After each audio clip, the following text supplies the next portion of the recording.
ये आकाशवाणी पटना है। अब आप अभिषेक दास से प्रादेशिक समाचार सुनिए। पहले मुख्य समाचार। प्रदेश में कोविड संक्रमण के बढ़ते मामलों को देखते हुए आज से 11 दिनों का संपूर्ण लॉकडाउन लागू। बिना काम पैदल निकलने पर भी लगाई गई पाबंदी। किराना, सब्जी, फल, दूध और मांस मछली की दुकानें सुबह 7 बजे से दिन के 11 बजे तक ही खुली रहेंगी। आवश्यक सेवाओं को छोड़कर सभी प्रकार के वाहनों का परिचालन रहेगा बंद। पटना उच्च न्यायालय ने राज्य सरकार को 48 घंटे के भीतर कोरोना संक्रमितों के समुचित इलाज की व्यवस्था का अल्टीमेटम दिया। कहा, स्थिति नहीं सुधरने पर सेना के हवाले किया जा सकता है कोविड मरीजों का इलाज। और प्रदेश में पिछले 24 घंटों के दौरान कोविड के 14,794 नये मामले सामने आए। इसी अवधि में 151 लोगों की मौत। कोविड के मामलों की संख्या बढ़ रही है, इसलिए श्रोताओं से अपील है कि कोई भी कोताही न बरतें। सुरक्षा के सभी उपायों का पालन करें। 18 वर्ष से अधिक आयु के सभी लोग निसंकोच टीका लगवाएं। 3 आसान उपायों का पालन करें और सुरक्षित रहें। मास्क पहनें, 2 गज की दूरी है जरूरी, सुरक्षित दूरी बनाए रखें, हाथ और मुंह साफ रखें। अब समाचार विस्तार से। कोविड संक्रमण के बढ़ते मामलों के मद्देनजर प्रदेश में आज से 11 दिनों का संपूर्ण लॉकडाउन प्रभावी हो गया है। 15 मई तक लगाए गए लॉकडाउन के लिए गृह विभाग ने विस्तृत दिशा निर्देश जारी किए हैं। इस दौरान बिना काम पैदल निकलने पर भी प्रतिबंध लगाया गया है। नए दिशा निर्देशों के अनुसार इस अवधि में स्वास्थ्य सुविधा प्रदान करने वाले सभी संस्थान, दवा दुकानें, टीकाकरण केंद्र, बैंक और आवश्यक सेवाएं चालू रहेंगी। व्यावसायिक प्रतिष्ठानों सहित सरकारी और निजी कार्यालयों को बंद करने के निर्देश दिए गए हैं। पुलिस, बिजली, अग्निशमन, डाक और संचार विभाग, पेट्रोल पंप, रसोई गैस एजेंसी, कोल्ड स्टोरेज और औद्योगिक निर्माण से जुड़ी इकाइयों समेत अन्य आवश्यक सेवा को लॉकडाउन से छूट होगी। किराना समेत अन्य जरूरत की सामानों से जुड़ी दुकानें, फल, सब्जी, मांस, मछली और दूध की दुकानें सुबह 7 बजे से दिन के 11 बजे तक ही खुली रहेंगी। हालांकि ठेला पर फल और सब्जी की घूम घूम कर बिक्री हो सकेगी। ई कॉमर्स और कुरियर सेवा से जुड़ी गतिविधियों पर कोई प्रतिबंध नहीं रहेगा। मनरेगा और शहरी रोजगार योजना के अंतर्गत काम पूर्व की तरह जारी रहेगा। रेस्तरां और भोजनालय में बैठकर खाने पर प्रतिबंध है। हालांकि यहां से सुबह 9 बजे से रात्रि 9 बजे तक होम डिलीवरी की सुविधा उपलब्ध रहेगी। राष्ट्रीय राजमार्गों पर स्थित ढाबों को पैकेज भोजन ले जाने के लिए खुले रखने की अनुमति दी गई है। लॉकडाउन में निजी वाहनों से आवागमन पर भी रोक लगा दी गई है। सार्वजनिक ट्रांसपोर्ट में केवल कुल क्षमता के 50% यात्रियों को बैठने की अनुमति होगी। केवल रेल, विमान सेवा और अन्य लंबी दूरी की यात्रा के लिए ही सार्वजनिक परिवहन का उपयोग किया जा सकेगा। जिला प्रशासन द्वारा जिन निजी वाहनों के लिए ई पास निर्गत किया जाएगा, उनकी आवाजाही पर रोक नहीं होगी। इसके अलावा जिन लोगों को विमान और रेल सेवा के लिए जाना हो, उन्हें वैध टिकट के साथ निजी वाहन से आने जाने की अनुमति होगी। अंतर्राज्यीय मार्गों पर दूसरे राज्य जाने वाले निजी वाहनों को भी लॉकडाउन से छूट दी गई है। लॉकडाउन के दौरान सभी स्कूल, कॉलेज और शैक्षणिक संस्थान बंद रहेंगे। इस अवधि में विद्यालयों और विश्वविद्यालयों द्वारा किसी प्रकार के परीक्षा के आयोजन पर प्रतिबंध जारी रहेगा। सार्वजनिक स्थलों पर किसी भी प्रकार के आयोजन पर पाबंदी रहेगी। विवाह समारोह को लॉकडाउन से छूट दी गई है। विवाह समारोह में अधिकतम 50 लोग ही शामिल हो सकेंगे, लेकिन बारात निकालने की मंजूरी नहीं होगी। डीजे संगीत बजाने पर भी प्रतिबंध रहेगा। गृह विभाग ने कहा है कि विवाह समारोह संबंधी आयोजन की सूचना कम से कम 3 दिन पहले स्थानीय थाने को देनी होगी। वहीं श्राद्ध और अंतिम संस्कार में केवल 20 लोग ही भाग ले सकते हैं। सभी प्रकार के सामाजिक, राजनीतिक, मनोरंजन, खेलकूद, शैक्षणिक और सांस्कृतिक कार्यक्रम पर रोक जारी रहेगी। धार्मिक स्थलों को भी आम लोगों के लिए बंद रखा गया है।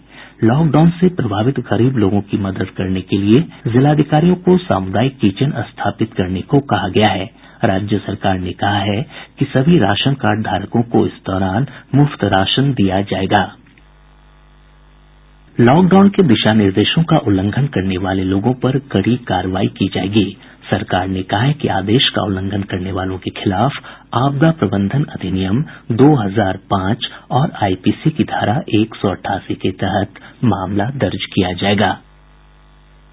लॉकडाउन के दौरान विशेष कार्य हेतु निजी वाहन के उपयोग की अनुमति के लिए लोगों को ई पास लेना अनिवार्य होगा। सरकार ने ऑनलाइन पास की व्यवस्था शुरू की है। लोग serviceonline.bihar.gov.in पर आवेदन कर ई पास प्राप्त कर सकते हैं।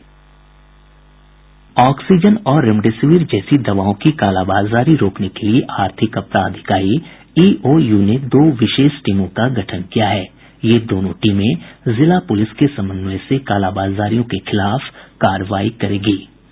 ईओयू ने कालाबाजारी करने वालों की सूचना देने के लिए हेल्पलाइन नम्बर भी जारी किया है।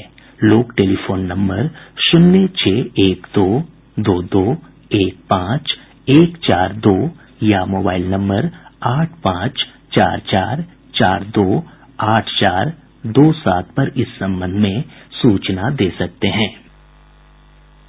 पटना उच्च न्यायालय ने कोविड से निपटने के लिए राज्य सरकार द्वारा किए जा रहे प्रयासों पर गहरा असंतोष जताया है। न्यायमूर्ति चक्रधारी शरण सिंह और मोहित कुमार शाह की पीठ ने सरकार को कड़ी फटकार लगाते हुए कहा कि यदि 48 घंटे के भीतर कोविड मरीजों के लिए पर्याप्त बेड और ऑक्सीजन की व्यवस्था नहीं हो पाती है तो न्यायालय को सेना की मदद लेने का आदेश देना होगा।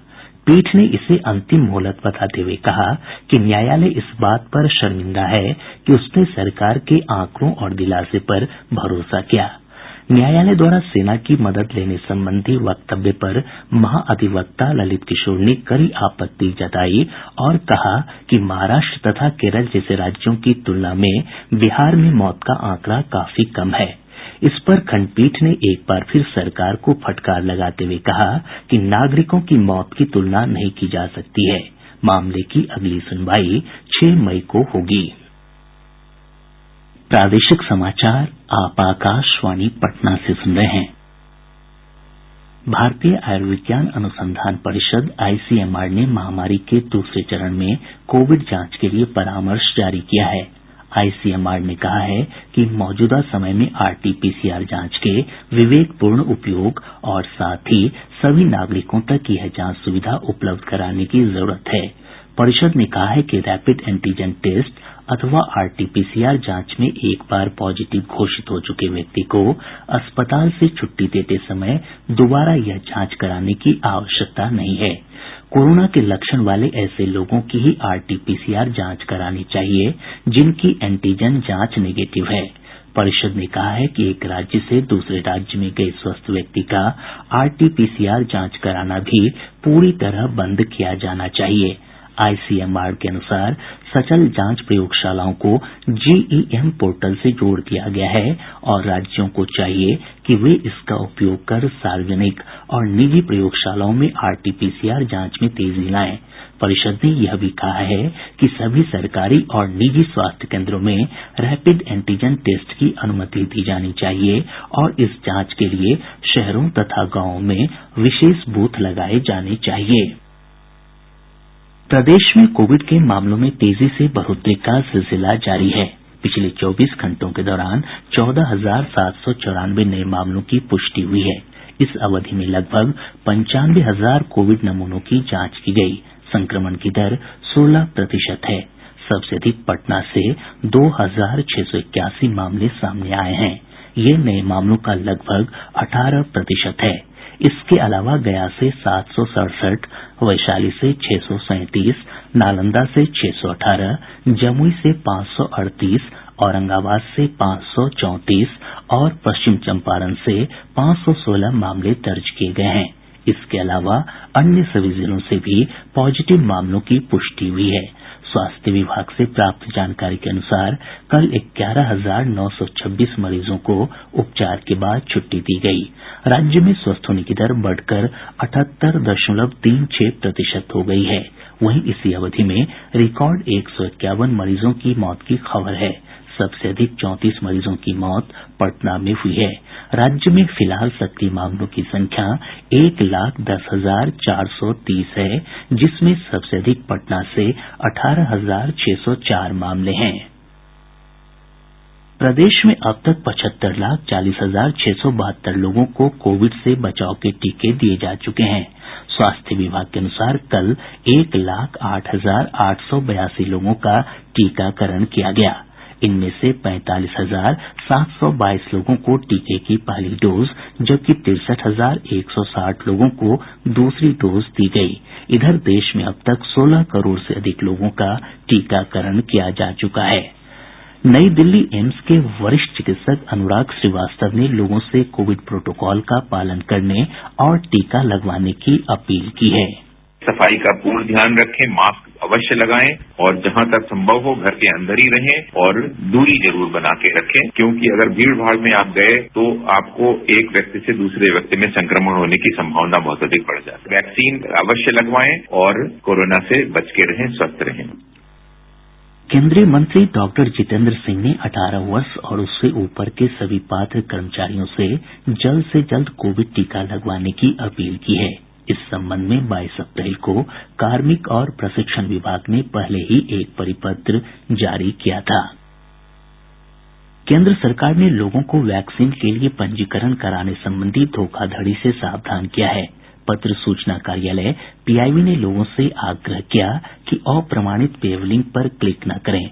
पीआईबी ने लोगों से आग्रह किया है कि वैक्सीन लगवाने के लिए कोविन पोर्टल या उमंग या आरोग्य सेतु ऐप के जरिए पंजीकरण कराएं और टीका लगवाने का समय लें। बिहार चैम्बर ऑफ कॉमर्स के पूर्व अध्यक्ष ओपी शाह का कोरोना से निधन हो गया। उनके निधन पर राज्यपाल फागू चौहान, मुख्यमंत्री नीतीश कुमार, उप मुख्यमंत्री तारकिशोर प्रसाद और उद्योग मंत्री सैयद शाहनवाज हुसैन ने गहरी संवेदना व्यक्त की है। काल वैशाखी के प्रभाव से पिछले 48 घंटों के दौरान राज्य के अधिकतर हिस्सों में हल्की से मध्यम बारिश दर्ज की गयी। मौसम विज्ञान केंद्र पटना के वैज्ञानिक दिनेश कुमार भारती ने बताया कि बिहार के कुछ हिस्सों से एक ट्रफ लाइन गुजर रही है, जिसके कारण 8 मई तक राज्य के कई हिस्सों में तेज आंधी के साथ बारिश होने की संभावना है। इस दौरान कुछ स्थानों पर वज्रपात की भी आशंका है।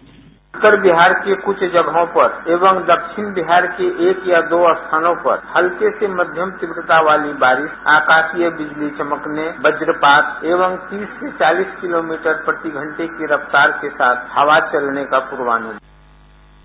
अब पटना से प्रकाशित प्रमुख समाचार पत्रों की सुर्खियां। बिहार में आज से संपूर्ण लॉकडाउन की खबर को हिन्दुस्तान, दैनिक जागरण, प्रभात खबर और दैनिक भास्कर समेत सभी समाचार पत्रों ने प्रमुखता से प्रकाशित किया है। इसके अलावा पटना हाईकोर्ट द्वारा कोविड प्रबंधन में लापरवाही बरतने पर राज्य सरकार को लगाई गई फटकार भी सभी समाचार पत्रों की प्रमुख सुर्खी है। राज्य में कोविड के बढ़ते मामलों से जुड़ी खबरों को आज और राष्ट्रीय सहारा समेत अन्य सभी समाचार पत्रों ने प्रमुखता से प्रकाशित किया है। और अब अंत में मुख्य समाचार एक बार फिर। प्रदेश में कोविड संक्रमण के बढ़ते मामलों को देखते हुए आज से 11 दिनों का संपूर्ण लॉकडाउन लागू। बिना काम पैदल निकलने पर भी लगाई गई पाबंदी। किराना, सब्जी, फल, दूध और मांस मछली की दुकानें सुबह 7 बजे से दिन के 11 बजे तक ही खुली रहेंगी। आवश्यक सेवाओं को छोड़कर सभी प्रकार के वाहनों का परिचालन बंद रहेगा। पटना उच्च न्यायालय ने राज्य सरकार को 48 घंटे के भीतर कोरोना संक्रमितों के समुचित इलाज की व्यवस्था का अल्टीमेटम दिया। कहा, स्थिति नहीं सुधरने पर सेना के हवाले किया जा सकता है कोविड मरीजों का इलाज। और प्रदेश में पिछले 24 घंटों के दौरान कोविड के 14,794 नए मामले सामने आए। इसी अवधि में 151 लोगों की मौत। इसके साथ ही आकाशवाणी पटना से प्रसारित प्रादेशिक समाचार का ये अंक समाप्त हुआ।